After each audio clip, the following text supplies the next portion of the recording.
Voilà la Chine. Mbisi eza kombo nango.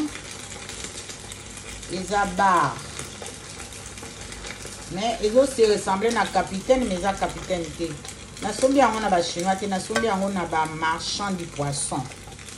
Bar, ils ont trop cher. Les kilos ils ont 16 €. Pour les qui il faut dépenser. Voilà, voilà. Yango yo. Yango yo. Voilà. Voilà.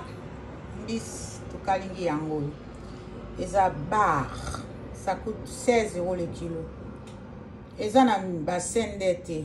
Bassin des amis, bassin de zaraminen minen. Vraiment les a goût ya osakanate.